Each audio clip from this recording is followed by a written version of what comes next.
दोन्ही तालुक्यातला संपूर्ण अधिकारी, कर्मचारी, ग्रामपंचायतचे सरपंच, पोलीस पाटील, ग्रामपंचायतचे सदस्य व अन्य नागरिक यांचा हदगाव आणि हिमायतनगर तालुक्यात वेगवेगळा जनता दरबार भरविला होता।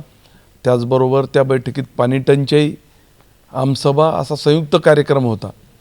ह्या कार्यक्रमातून मला एकच आमच्या हदगाव आणि हिमायतनगर तालुक्यातील जनतेला आणि नागरिकांना सांगायचं होतं की अधिकाऱ्यांना शिस्त लागाव आणि एवढ्यावरच आम्ही थांबणार नाही, तर दर 3 महिन्याला मग एखाद्या जिल्हा परिषद सर्कलनी आहे, आज या जिल्हा परिषद सर्कलमध्ये घेतला तर पुढच्या 3 महिन्यांनी दुसऱ्या जिल्हा परिषद सर्कलमध्ये असे वेगवेगळे हे जनता दरबार मी 5 वर्षभर चालू ठेवणार आहे। आणि आज एखादे प्रश्न उपस्थित झाले तर अधिकाऱ्यांनी पुढच्या 3 महिन्याच्या नंतर त्यांच्या प्रश्नाची उत्तर देण्याची तयारी ठेवावी आणि त्यांचे प्रश्न सोडविले जावे, माझा एवढाच हेतू आहे।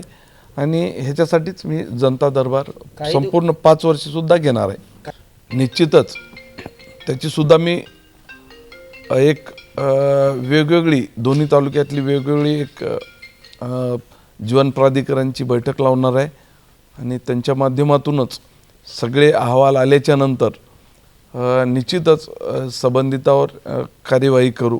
कुठलंही असं बोगसगिरी होऊ देणार नाही, याच्यासाठी मी कटिबद्ध आहे। ठळक घडामोडींसाठी देशोन्नती न्यूज चॅनलला सबस्क्राइब करा आणि बेल आयकॉन प्रेस करा।